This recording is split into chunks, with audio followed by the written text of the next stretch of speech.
په دې نه بعد آیت الکرسی ده او مطلب دا دی چې د قیامت په ورځ کې تاسو کامیابی غواړئ نو د دې کلمې لاندې به ژوند تېروئ. یا پکې بل فائدہ پکې دا ده چې الله وپېژني بیا خرچه کوئ. نه که تاسو الله وپېژنئ عقیدې برابر وي دا خرچې چې به تاسو کوئ الله به قبول کړي. آیت الکرسی چې دی نو دا ډېر اوچت او عظیم آیت دی او بعض روایتونو کې دې ته ویل شوی د اعظم آیه په قرآن کې اوچت آیت هغه دی. یو فضیلت دی دا رسول صلی الله علیه وسلم فرض منځنه بعد یې څوک وي د هر فرض منځنه بعد نو دې د جنت نه کم نه دی نو د مرګ د لاسه چې مرګ پر هغه دی جنت ته لاړ شي. د شپې چې څوک وي او د شي د شیطان د وسوسو نه سهار پورې بچ شي دا ډېر اوچت آیت دی. په دې کې د الله سبحانه وتعالی 15 زیات نمونه او صفاتونه بیان شوي په دې آیت کې دنه او موږ کله دې تفصیل شروع کوو والله لازم چې دنیا درسونه وکړو خو دې تفصیل موږ نشو پوره کولای نو صرف مختصره فواید به بیان کو. الله لا اله الا هو الله نشتی لایق د بندګۍ سوا د غنا الحي القيوم همیشه ژوند دی او نظام چلون کې دی. همیشه ژوند دی ځکه خو نظام چلون کې دی دا مې ساتي او چې همیشه ژوند دی نو څنګه به نظام همیشه چلوله ځکه که په الله باندې خوب راغی نو د دنیا د نظام به درهم برهم شوی دار څه به دړي وړي شي نو په الله باندې خوب نه راځي ځکه خو نظام چلی د هر څه. لا تأخذه سنة ولا نوم نرانی سیاغلرا پرکالی او نخوب له ما في السماوات وما في الأرض داغه په اختیار کې دی هغه څه چې په اسمانونو کې دي او هغه څه چې په ځمکه کې دي. من ذا الذي يشفع عنده إلا بإذنه څوک دی هغه کس چې سفارش وکړي د الله په دربار کې مگر په اجازه د هغه سره. بغیر د الله د اجازت نه څوک سفارشونه نشي کولی. نو د پیغمبران کولی شي چې الله اجازت نه ورکړي سفارش کولی شي نشي کولی. سفارش لپاره دوه شرطونه لازم دي. که تاسو دا غواړئ چې تاسو د قیامت په ورځ د پیغمبرانو سفارش خصوصا زموږ د خوږ پیغمبر صلی الله علیه وسلم سفارش نصیب شي نو دوه خبرې لازم دي. اولنۍ د الله اجازت دی پیغمبر ته. دویمه د الله رضا کېده د هغه کس نه د چا دپاره چې شفاعت کړي او الله نه رضا کېږي مګر د موحد انسان نه. اوس یو سړی قبرونو ته پروت دی او باباګانو ته پروت دی او قبر پرست دی او پیر پرست دی الله خو دې نه راځي کېږي. نو د دوه خبرې لازم دي. د الله اجازت هغه چاته چې څوک په سفارش کوي او د الله رضا د هغه چا دپاره چې د چا دپاره چې په سفارش کېږي. الله دې موږ ته د رسول الله صلی الله علیه وسلم سفارش نصیب کړي. يعلم ما بين أيديهم وما خلفهم پویږي الله باغ چې مخکې د خلکو دی او هغه چې ورستو دی د دوی نه. ولا يحيطون بشيء من علمه إلا بما شاء او نشي راګیرولی دوی هیڅ یو شی د علم د الله نه مګر په هغه څه چې الله یې وغواړي. چې الله موږ ته خبره نه کړي موږ پوهېږو به نو موږ د الله علم نشو راګیرولی. موږ د الله علم نشو راګیرولی او ځکه خضر علیه السلام او موسی علیه السلام چې کله په کشتۍ کې ناستو نو یو مارغه یا مرغۍ راله د دریاب کې د مکو حدیث وواله بیا راوچته کړه هغه ته یې خیال دی یو خیال مې دی موسی علیه السلام ته وی زما استاد علم مثال په مقابله د علم د الله کې هغه دغه دی چې د مرغۍ چې کوم یو بر او چې دګړي د زما استاد علم دی د باقي چې کوم پاتې شي د الله علم دی. د دوی علم د الله د علم په مقابله کې د پیغمبرانو او د نیکانو خلکو نو څوک به د الله د علم راګیر کی ومگر هغه به ورسره چې کوم ته الله ولري. وسع كرسي السماوات والأرض پراخ دا کرسی دا الله اسمانونو او ځمکې ته. دې کې ډېر اقوال دي د مفسرینو چې کرسی څه ته وایي، خو راجح قول دا دی والله اعلم د عبدالله بن عباس رضی الله عنهما تفسیر دی چې د کرسی نه مراد د الله د قدمونو ځای دی. عرش د الله تخت دی، د تخت لاندې بیا د قدمونو ځای دی. او حدیث کې د رسول الله صلی الله علیه وسلم وایي دا کرسی دومره لویه ده د قدمونو د ځای چې کوم دی د رب العالمین د قدمونو د ځای که ټوله ځمکې او اسمانونه راجمع کړي او په هغې کې واچې نو داسې واړه دي لکه یو بنګړی چې راوالي وړوکې غونته کړي او غټې صحرا ته یې ګزار کړي. نو دا بنګړی هغه ځمکې او اسمانونه شو او دا صحرا د الله د قدمونو ځای شو. دومره فرق دی پکې. بیا رسول صلی الله علیه وسلم او وی کرسی بیا د عرش په مقابله کې داسې ده لکه بنګړی چې راوالي او دغه ته یې ګزار کړي. او د عرش قدر رسول صلی الله علیه وسلم خو بیا الله ته معلوم دی. نو څنګه چې الله د شان سره ښایي د الله تخت عرش دی چې په هغې باندې الله سبحانه وتعالی مستوي دی، په هغې له پاسه دی، او د الله د قدمونو ځای. دې ځای کې د بعض خلک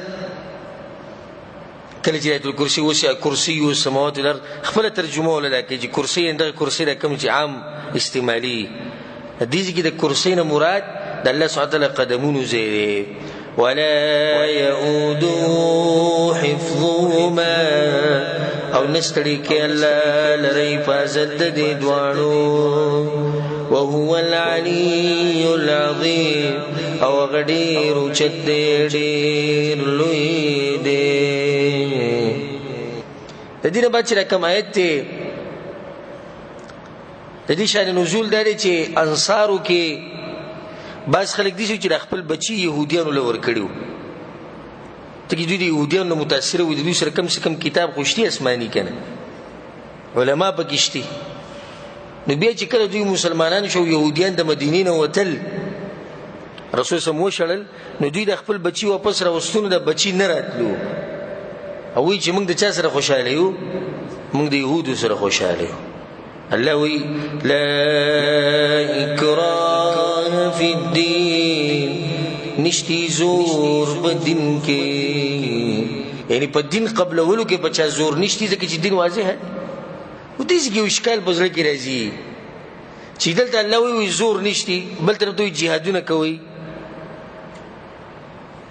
چا سره دې جواب شته چې یو ځای کوي وی زور زبردستی نشتی، خو بل ځای کوي جهادونه کوي. نو به جهاد ولې موږ ته ښایي؟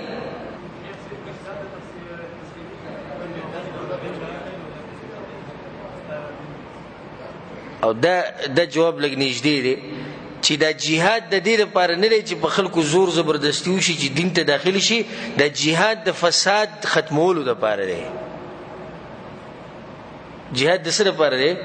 فساد د ختمولو لپاره. هغه رسول الله صلی الله علیه وسلم کله جهاد د دې لپاره وی چې لازم به په اسلام کې ننوځي نو بیا به رسول الله مجاهدینو ته دا خبره ولې خوه وی چې کله تاسو لاړ شئ نو درې خبرې به ورته وکړئ چې یا خو مسلمانان شئ، یا بس کوي جزیه ورکوي، او یا به جهاد کوي. کبل پر زور زبردستی وي نبی او بګی د درې خبرې نه چلی دي. خو به رسول الله ویل چې ورځي او جنگ وسره کوي. دا ته پوښتنه دې مکوي. په دې کې ته یو فائدې خبره بیان کوم. دوه قسمه خلک چې دغه د نظریه غلطه ده. اولنی هغه خلک چې هغه دوی چې د اسلام نوم د جنگ او د جهاد دی فقط. او دویم غلطی نظریه ولا هغه دي چې بس اسلام نوم د پښتو خبرو دی، جهاد د سره شتینه. نو دا باز چې سره کینی د جهاد نه علاوه بل ټکی بیانې نه. نستا په ذهن کې دا خاکه جوړ شي چې د اسلام نوم د توري دی، اسلام نوم د ټوپک دی او د جنگ جګړې دی. بس هغه نور سره چې کینی که د جهاد بس تو کوي به باندې الرجی راځي. هغه دا نه مانی دا دوانه غلط دي. ولې غلط دي؟ رسول صلی الله علیه وسلم جهاد او دعوت دا یو ځای کړی. کوم ځای کې چې جهاد ته ضرورت راځي هلته به جهاد کې، او په کوم ځای کې چې دعوت ته ضرورت راځي هلته به صرف دعوت کې. یوازې دا دین ګوره په جهاد نه دی راغلی په توره، او یوازې دا دین ګوره په دعوت نه دی خور شوی، د دوانه شریک شوي دي. څه جهاد او دعوت، د دوانه یو ځای د کارونه به رواني، جهاد او دعوت. دا نشي کېدی چې یو طرف ته صرف وړي. رسول صلی دعوت هم کړی، رسول صلی جهاد هم کړی. خا د رسول صلی چې مکه کې 14 کاله تیر کړي دي، هلته جهاد کړی، هلته دعوت کړی. بیا مدینې ته چې راغلی دی جهاد هم کړی دی، دعوت هم کړی. نو په دې خبره پوه شوئ؟ دا د بعضو خلکو غلط سوچ دی. لا اکراه فی الدین، نشتی زور پا دین کی، قد تبین الرشد من الغی، یقینا اخکار شود ہدایت گمراہینا. فمن یکفر بالطاغوت، نسوک چنکارو کی دا عبادت دا غیر اللہ، ویؤمن باللہ، او ایمان روڑی فاللہ بنی. دیز کې خیال لے د ایمان نمخ کې دا خبره کړې دي چې طاغوت نه انکار وکړي، او طاغوت هغه چاته ویل کېږي چې الله نه له دغه بندګي کوي. موږ چې دا کلمه وایو څنګه کلمه وایو؟ لا اله، اول پکې نفي ده، الا الله بیا اثبات ده. نشتی معبود په حق باندې ختم مگر یو الله. نو دې ځکه هم دغه وایي اول به انکار وکړي بیا په الله باندې ایمان راوړي. اوس یو سړی دی ایمان راوړی په الله باندې چې الله د زموږ خالق دی او رازق دی، زما په ایمان دی، زه دا خبرې منم، خو دومره ده چې دا پلانې بوت دی څه بد خو نه دی. دا خلک چې بندګي کوي دی څه بد خو نه دی. دا سړی مسلمان دی؟ نه دی مسلمان. ولې؟ ځکه چې د په انکار د طاغوت نه دی کړی، د عبادت د غیر الله نه د انکار نه دی کړی. اوس دا نن سبا دا مرض هم راوتی دی، وایي ټول ښه دي. څه دي؟ ټول ښه دي. لکه وایي ته څه نه تنګول کې؟ مشرکین غریبانان وایي چې د قبر ته سجده لګوي، خو د الله رضا غواړي. هندوان چې بوتانو ته سجدې لګوي، خو هغه وایي چې اسمان والا اوپر والا هغه الله یادوي.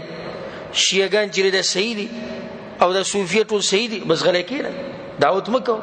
منګه دا وایو چې لازم به ته انکار وکړې د غیر الله د بندګۍ نه، چې غیر الله دپاره بندګي نشي کېدی، بیا به په الله باندې ایمان راوړي. نو دا خبره به بیا د ایمان به بیا ستا برابري. فقد استمسك بالعروة الوثقى، یقینا د منګولې ولګولې پکړې مضبوطه باندې. څوک چې انکار وکړي د طاغوت او ایمان راوړي په یو الله باندې، نو د منګولې ولګولې په د اسلام په مضبوطی کړۍ باندې دی به چېرته هم نه خرابي. لا انفصام لها، چې نشتي ماتېدل د دغې کړۍ. والله سمیع علیم، او الله اوریدونکی ډېر پوه دی. ښه چې د ایمان دې راوړو نو د دې ایمان څه فایده ده او د دې کفر څه نتیجه ده؟ الله ولي الذين آمنوا، الله دوست دے دا کسانو چی ایمانی راوڑے دے. یخرجهم من الظلمات الى النور، روباسی اغوی دا تیرونا رناتا. دا فائدر دا ایمان اللہ بتا روباسی دا تیرونا ستا رناتا، استاد سر بمرگرتیا کئی. والذين كفروا أولياؤهم الطاغوت، او کسان چې کفر کړي دي دوستان دغوی شیطانان دي. یخرجونهم من النور الى الظلمات، وباسي دوی درنا نتیرو تا. الله وروباسي تا د تیرون رڼا ته، او شیطان به تر وباسي د رڼا نه د تیرو طرف ته. اولئک اصحاب النار، هم دا کسان نور والدی، هم فیها خالدون دوی باغی کی همیشه.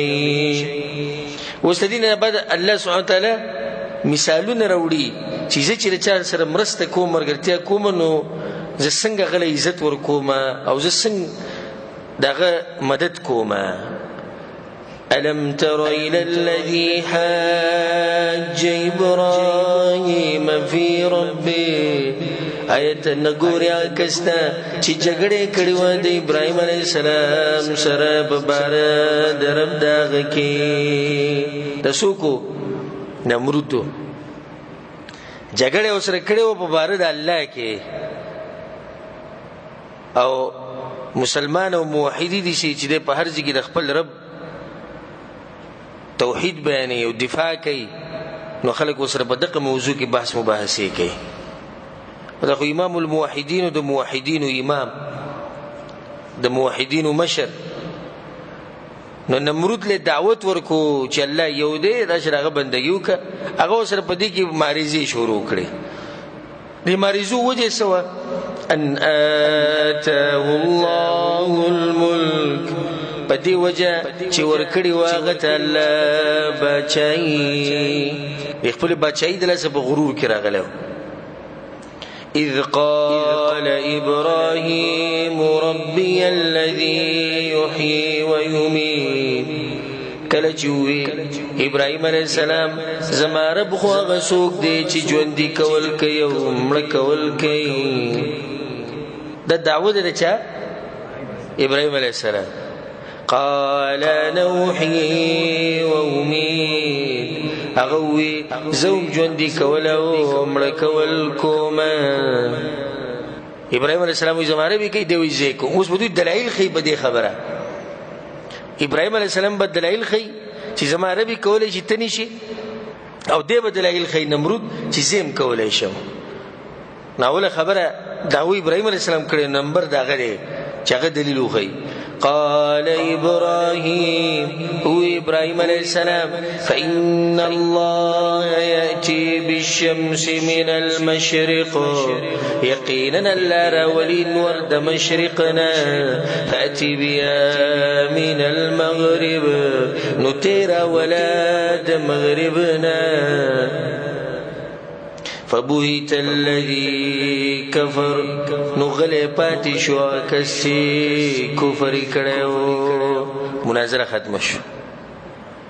اوس نمرود ته وګوره دی ونیته مناظره کینو اله بلا ابراهيم عليه السلام سره کینو خو امام الموحدین دی داغه سره څنګه مناظره کی په یو خبره کې راټینګ کو الله وی د مشرق نور راولي زته د مغرب نه راوخی جواب. او بعض علماء چې دوی یو بل سره بحث دي شي وکړو. ابراهيم عليه السلام ته چې زما رب ژوند کول مړ کول کې دغه د غزم کولای شي نو یو کس چې په هغه باندې پانسي حکم ختلو هغه پرې خو او یو کس چې هغه بي ګناه هغه راونو هغه پانسي ور کړو. ګوره دغه مړ کېدو ما بچکو او د ژوندې ما مړکو. نبی او ته دویمه خبر ابراهيم عليه السلام دغه وکړه نه بدی کې به دی غلې شو. والله لا يهدي القوم الظالمين او الله هدايت نکي قوم ظالمان تا او كالذي مر على قرية وهي خاوية على عروشها یا آیتان دی لیدلې پشان دغه کس چې تیر شو په یو کلی باندې او هغه پریوته او په چتونو خپلو. دا واقع د وزیر علی السلام دا چې دی په یو کلی باندې تیر شو بیت المقدس په خوا کې او دغه ظالم بادشاہ بختنصر دا کلی او د علاقه ټول وران کړی نو د پښړه کې دا خبر رااله. قال ويد ان يحيي هذه الله بعد موتها پس طریقه به را ژوند کوي دلرا الله ورستو د مرګ د دینه دا لقب الله به څنګه را ژوند کوي. نو دې کې د انکار نه کوي ګوره تعجب کوي. لکه مثال کې موته مخبري ته لاړ شو ودري ته ګوره الله به مړی څنګه راوچته. نو مطلب دا نه چې موته د دین انکار کوي لکه موږ دا خبره نه منو نه موږ منو خو تعجب کوو چې د الله زورور بادشاه دی چې دا مړي پرې خاورو کې خاوري شوي د الله به بیا راپاسوي. فأماته الله 100 عام بس مړ وساتو الله د 100 کاله. ثم بعث بیا راپاسو قال كم لبثت الله ورته وی څومره وخت دې تېر کړی و. قال ويغا لبثت يوما او بعض يوم وقت تیر کړو ما یو ورځ یې سد ورځي 100 کال ورو د پروت او چې راپاسید نه وی چې یا ورځما او یا نیمه ورځما. سبحان الله 100 کال ګره دې روغ جوړ پروت او په دې 100 کال کې څوک زناور د خواله نه راغله او خوراکي تازه پروتو د سره انځري ځان سره راغسته و انګوري راغسته او یو وړغونته کې مشکیزه او سره لوخه او سره باغې ګزان لا تسکو سامان راغسته په کې پیم پراته نو څنګه چې ډیره پاسې دو چې وی کتو نو غ تازه انځر او انګور او پي او قشن ګرم د پراتی حکم خرچ او سره نو هغه خوري شو او د الله خاورې کو دې لپاره چې دته به خي نو د اخري ختم شوی په دې کې بل حکمت الله ورته دا وخوا چې هغه کم شي چې زر خرابيږي هغه پروت دی او هغه کم چې زر نه خرابيږي هغه ختم شي. په کار خدای چې انځر او انګور او بلک سات کې خرابيږي پي چې دا خراب شوی زر او کم چې خرابېدول هغه د روغ رمټ پراته دي او کم چې ډیر وخړولې شي هغه ختم شوی. نبی الله سبحانه وتعالى خرچ له غمره ژوندې کو او دی واپس خپل کلی ته لاړ. وی چې کلی ته لاړو نو کلی ته خلکو ته وی چې زو زیر یم او دغه نوسی چې دغه سپینګری شي او د قشن زوانو په کوم حال کې چې دی او د شیو هم قشانو ويخته تورو دو دا خلکو دې تسلی ونو خبرې کی وزیر خو د نن نسل کله مخکې غیب شي او دغه نوسی دی او دغه زامن دی او زامن مړ شي دی په کې ته وسوست ترالي ته چې دغه ما وزیر بیا دغه یو بل خبره ده کته چې دغه زو وزیر یم نبی یو نه خبر مونږ ته خې نغوتی سه وزیر علی السلام د تورات یاد دی هغه ته تورات خو ماته یاد نو بوخت نصر خداونه تورات غ نسخه سیزلې وی کنه دوله بیا تورات ولیکو نو ته پته ورچو دادې نو چې کله ولیدا چې سل کال دی ودو او وسراغه او بیا د چې د تورات غ نسخه ته یاد ده نو بس داریک يهودو د الله زوی وليذ بالله دغه نه دوی د عقیده جوړ شو. قال لبثت يوما او بعض يوم هو يغا واختر كرد ما يورز يا عيسى دورزي قال ورتلا بل لبثت 100 عام بل كتاخ واختر كرد سلكالا فانظر الى طعامك وشرابك لم يتسنى نوغور فرق خپل او اسقاط خپلته چې نه دی خراب شي. وانظر الى حمارك او ګور دی خپل خرته ولنجعلك آية للناس او دې لپاره چې موږ وګرځو ته نه د خلکو لپاره. وانظر الى العظام او ګور اډوکته كيف ننشزها چې څنګه را پورته کوو منګا ثم نكسوها لحما بیا غندو منګا غیتا غوخا فلما تبين له نو هر کله چې خخکار شو غته دا حال د هر څه چې ولیدو دخلینه دا ټکی وته قال ويا اعلم ان الله على كل شيء قدير زپویګم چې یقینا الله بار سباندي قدرت لرونکې ده دا د الله خپل طاقت خو و د دې نه بدریم مثال هغه د ابراهیم علیه السلام دی چې الله سبحانه وتعالی د نیکانو خلکو څنګه مرسته کوي.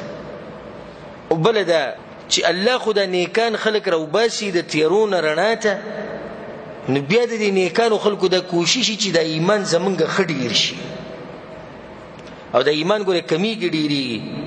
د دې په یو ځای باندې ولاړ نه دی، او که په یو ځای باندې ولاړ وې لکه څنګه چې د بس ګمراه خلک وایي چې ایمان په یو ځای ولاړ دی، نو بیا خو د جبرئیل علیه السلام ایمان او زمونږ ایمان فرق پکې شته. یو شان دی، د هغه هم په دغه ځای ولاړ دی، زمونږ هم ولاړ دی. زمونږ ایمان د ابوبکر صدیق نه ایمان به یو شان شو؟ نه، فرق دی. اوس تاسو یې درس ته نشئ، په دې ځای کې زموږ د ایمان کیفیت بل شان دی. بیا چې خپلو کورونو ته لاړ شو بیا د ایمان کیفیت بل شان شي، نو د ایمان کمیږي زیاتېږي. وَإِذْ قَالَ إِبْرَاهِيمُ او کله چې وی ابراهیم علیه السلام رب ارینی کیف تحیی الموتى، ای رب زما وښایه ماته چې څنګه ته ژوندي کې مړي. قال ولم تؤمن، الله ورته وی آیت ایمان نه لري؟ قال بلى، وی هغه ولې ایمان لرمه، ولكن ليطمئن قلبي، مگر دې دپاره چې مضبوط شي زړه زما، ایمان مې ښه ډېر شي. دا د نیکانو خلکو کوشش چې زموږ د ایمانونه دا ډېر شي، زیات شي، مضبوط شي. ابراهیم علیه السلام خو شک نه دی کړی، او رسول صلی الله علیه وسلم وایي وایي که څوک دا وایي چې ابراهیم علیه السلام شک کړی دی، نو بیا خو شک ته موږ ډېر نږدې یو د هغه نه. یعنی که ابراهیم علیه السلام شک وکړو د هغه په شان موحد سړی شک کوي، نو موږ خو به شکیان یو. نو چې موږ شک نشو کولی، نو ابراهیم علیه السلام به څنګه شک وکړي؟ هغه دې دپاره نه، خو دې دپاره وي چې زه وینم چې دا زړه مې ښه مطمئن شي او د ایمان مې ښه ډېر شي. قال فخذ أربعة من الطير، وی ورته الله نو راواخله څلور د مارغانونه، فصرهن إلیک، نو ټوکړې ټوکړې کا او بیا یې چکني کا د ځان سره، ټوکړې ټوکړې کا چې معدې کا. ثم جعل على كل جبل منهن جزءا، بیا کېده په هر غر باندې د هغې نه سیسه.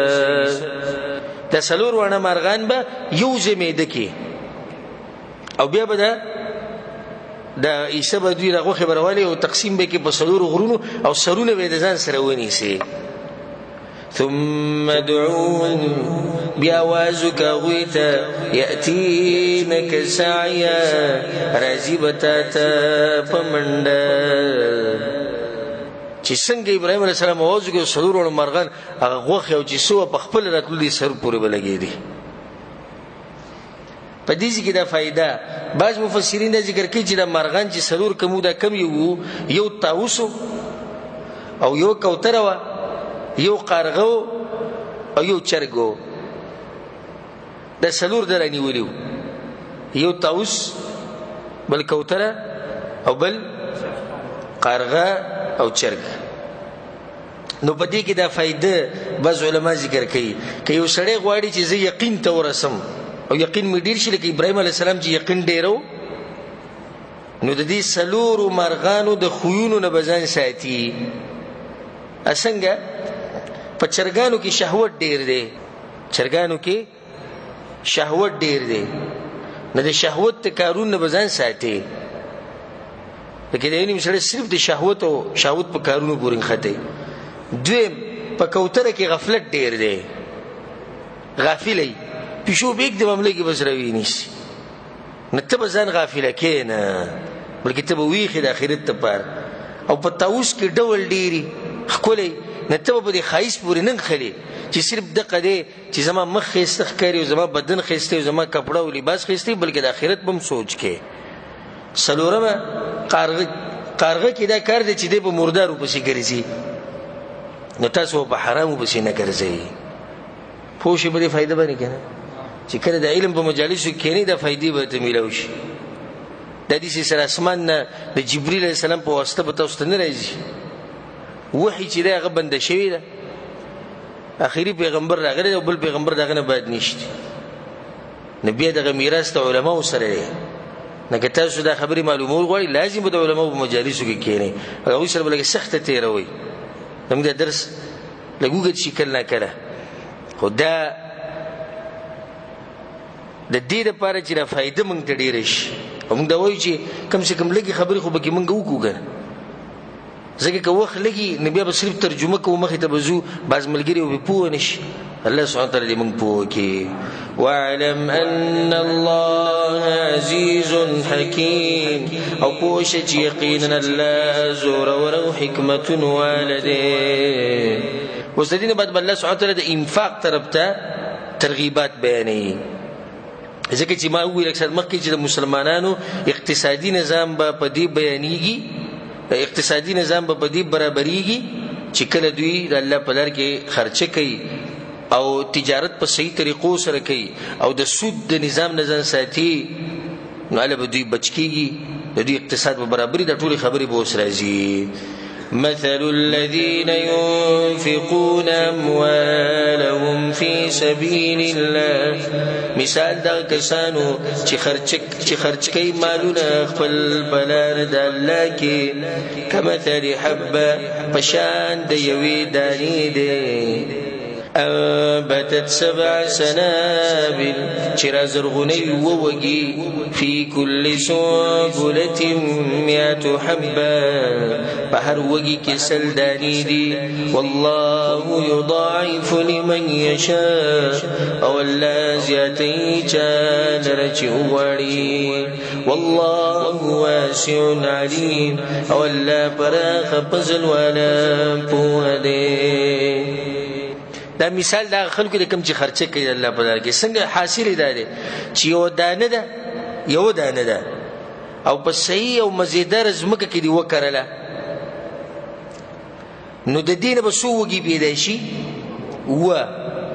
او په هر وږي کې 100 دانې دي نو څو دانې شوې 200 بیا چې ته راولګې د 200 دانې په ښکلې مزیدار ځمکه کې وکرې نو بیا هغه ګوره چې هغه به څومره دانې به پیدا کوي نو که دا کرونده ته جاري وساتله او دا کار دې جاري وساتو نو بې حسابه بې شماره نیکیانې به ته وګټې او الله وایي چې والله یضاعف لمن یشاء ډېرو له پکې زیات ورکوم چا لره چې زه وغواړم الله الذين ينفقون أموالهم في سبيل الله هغه کسان چې خرج کوي مالونه خپل په لار د الله کې او دې ځکه الله ادب بیانوي چې خرچه به څنګه کوي هغې دپاره څه پکار دي کوم شروط دي ثم لا يتبعون ما أنفقوا منا ولا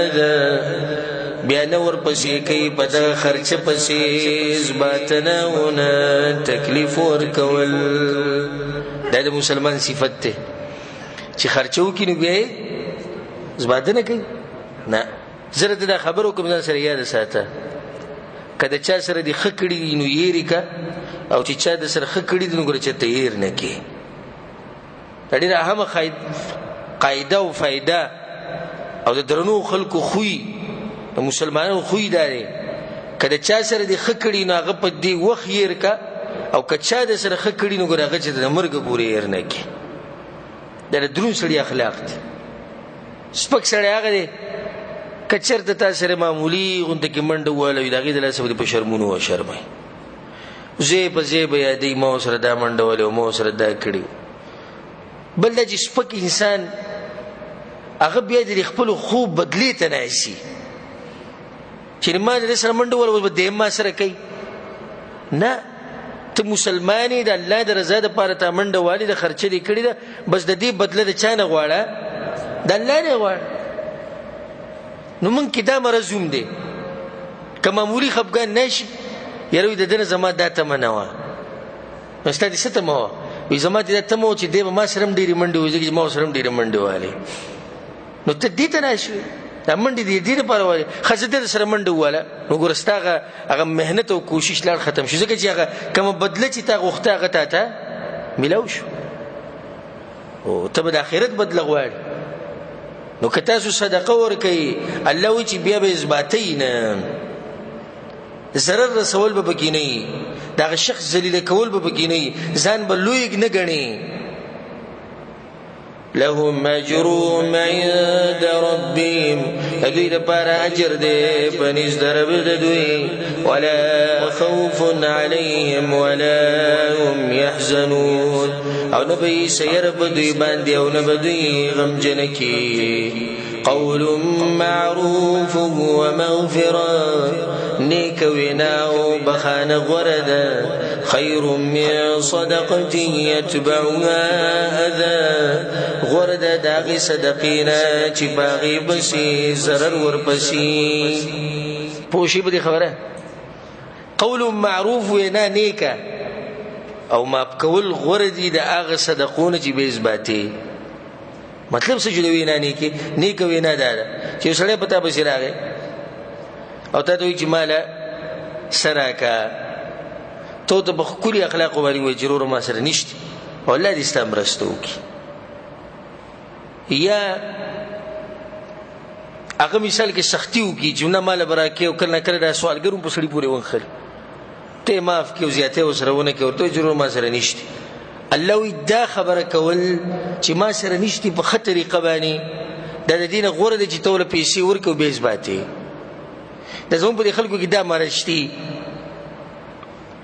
یو خو زمون خلک دې غټه صدقه نه ورکي، که صدقه ورکي سو وړغونته کې نو بیا دغه وړغونته کې صدقه یادې، نو دغه کستم غوي چې الله بنده د دین خداو چې ته دغه سړی تخکلی خبره کړې بخانه دي کړې، نو دا واست څه پیدا وکړه پیسې د نمو لګې دي ثواب د تم ملاونه شو، مجرم شو ځکه چې دغه ذلیل دي کو اسړې د بشرمونو او شرمو.